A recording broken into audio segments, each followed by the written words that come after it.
Today, I have returned as the president of a free people. We leave them with two choices, to surrender or die. Sa isang kalye, Cory Aquino, isang bala ka lang. Hindi ako natatakot, ang sagot ko dyan ay Ferdinand Marcos, isang balota ka lang.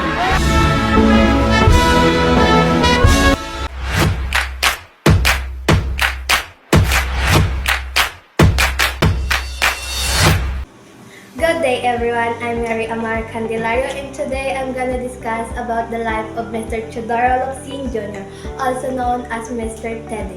Mr. Teddy is a prominent Filipino politician, diplomat, lawyer, and a former journalist.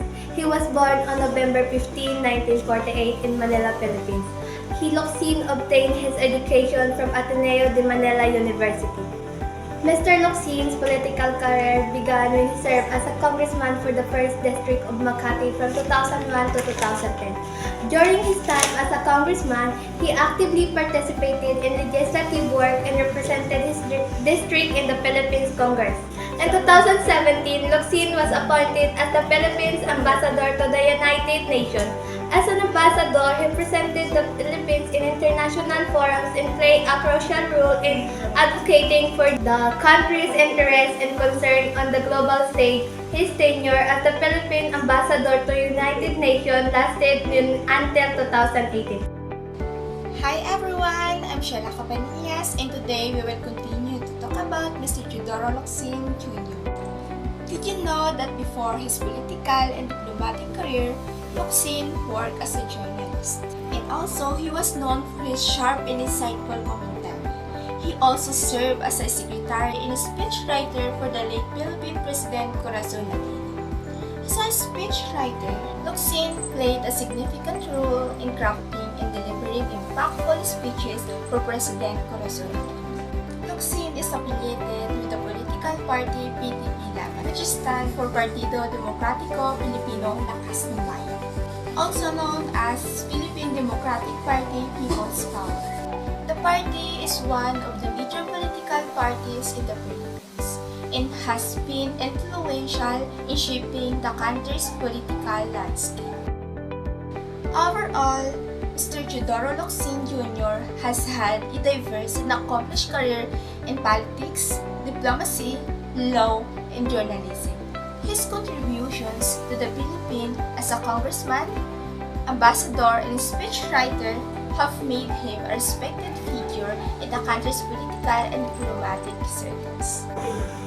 I am Dramatic Rizal, so now let's proceed to Benigno S. Aquino Jr.'s life and death. He died on August 21, 1983. He was fatally shot to the ground as he exited the plane. Rolando Galaman, the alleged assassin, was also immediately gunned down by personnel of the Aviation Security Command. Upon investigation, however, another passenger named Rebecca Quijano testified that she saw a man who was wearing a military uniform right behind Ninoy shoot him at the back of his head. A post-mortem analysis confirmed that Ninoy was indeed shot from the back at close range. Before Benigno was shot by the assassin, let us talk about how he fought for freedom and justice. His life in politics started early, very early. He was the youngest mayor at 22, the country's youngest vice governor at 27, governor of Tarlac 2 years later. He became the youngest senator in Philippine history at 34. His many achievements, despite his few years of experience, earned him the moniker Wonder Boy. His popularity was greatly due to his daring criticism of the Marcos regime. Ninoy frequently challenged the dictatorship. Ninoy was referred to the cultural center of the Philippines, an extravagant 50 million pesos project of the former First Lady as a monument to shame. In his speech, a pantheon for Imelda. I am Natasha Maykirag Boringot and I will talk about the content and analysis of the important historical information found in the document. So, on September 22, 1972, Senator Benigno Aquino Jr. of the opposition party was assassinated.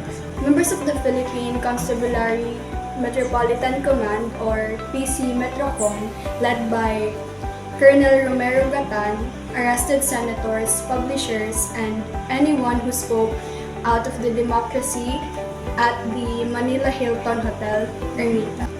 This arrest occurred a day after President Ferdinand E. Marcos issued Proclamation Number 1081 declaring martial law throughout the Philippines. This was the first time his family had lost him. On the 27th of August 1973, Ninoy was returned to Fort Bonifacio and was charged with murder, illegal possession of firearms, and subversion before a military tribunal. They imprisoned him in a tiny, nearly airless cell in a northern military camp, and they stripped him naked and threatened with an execution at midnight. Ninoy stood tall in the face of all of it, and the authorities refused to tell his family what had happened to him for 43 days, and this was the second time they lost him. The date was August 13, 1983, and Aquino embarked on a week-long journey that would take him from Boston to Los Angeles via Singapore, the city of Hong Kong, and Taiwan. Because Marcos severed diplomatic relations with Taiwan, the Taiwanese government was under no obligation to help his regime's goal of keeping Aquino away from Manila. On August 21, 1983, China Airlines Flight 811 landed at Manila International Airport. Aquino warned the foreign journalists accompanying him to prepare their cameras. He said, quote-unquote, "It could all be over in 3-4 minutes."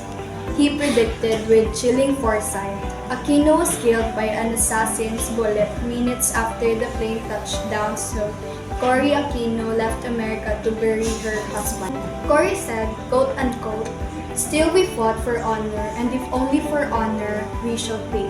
She emphasized that the fight they started was not in vain, that they, the Filipinos, fought hard against the administration of Marcos. She also said, quote-unquote, "The task had fallen on my shoulders to continue offering democratic alternative to our people."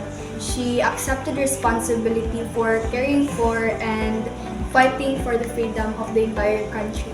New parliamentary elections were held on May 1984 with opposition parties claiming 58 of 183 available seats despite widespread allegations of election fraud.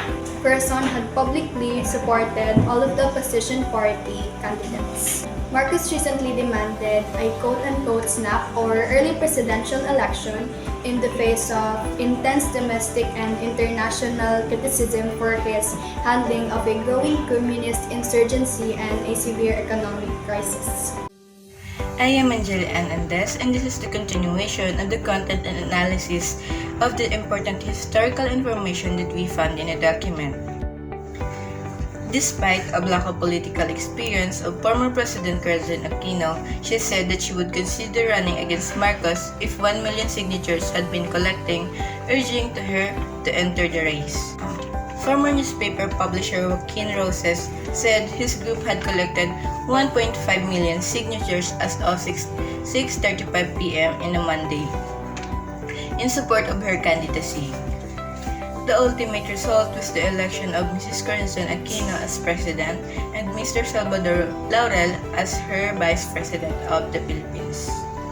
And yet, despite all the serious challenges, not once did Aquino consider declaring martial law, her stubborn adherence to the democratic process.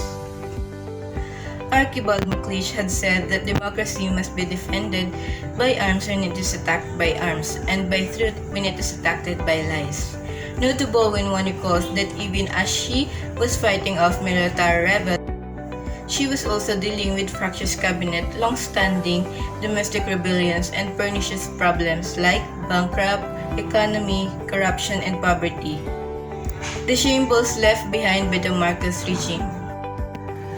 In March 1986, Aquino proclaimed a provisional constitution and soon thereafter appointed a commission to write a new constitution. She failed to undertake fundamental economic or social reforms, and her popularity steadily declined as she faced continual outcries over economic injustice and political corruption.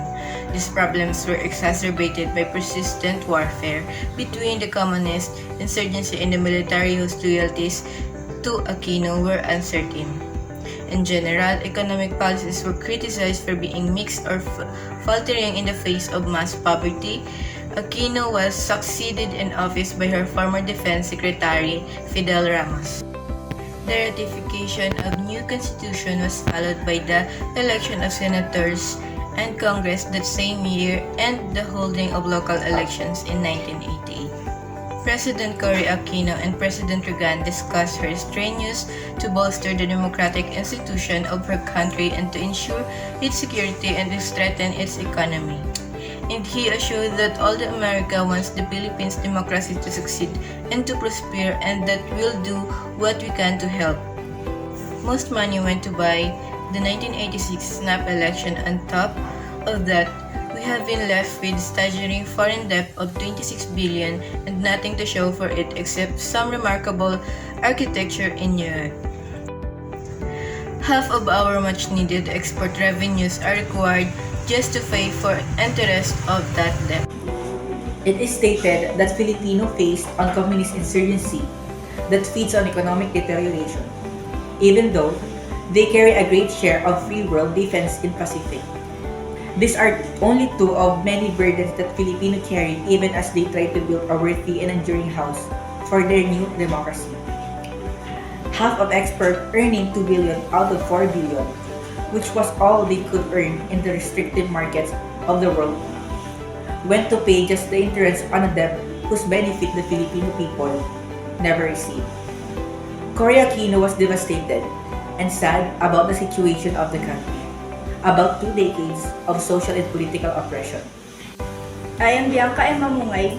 I am here to discuss the contribution of Corazon Aquino. Corazon Aquino was the first female president of the Philippines. As president, Aquino oversaw the drafting of the 1987 Constitution, which limited the powers of the presidency and re-established the bicameral Congress, removing the previous dictatorial government structure. Aquino restored democracy by abolishing the legislature, declaring a revolutionary government, and appointing a 50-member commission to write a new constitution approved in 1987. In 1988, she oversaw the implementation of local elections, and in 1992, the first presidential election.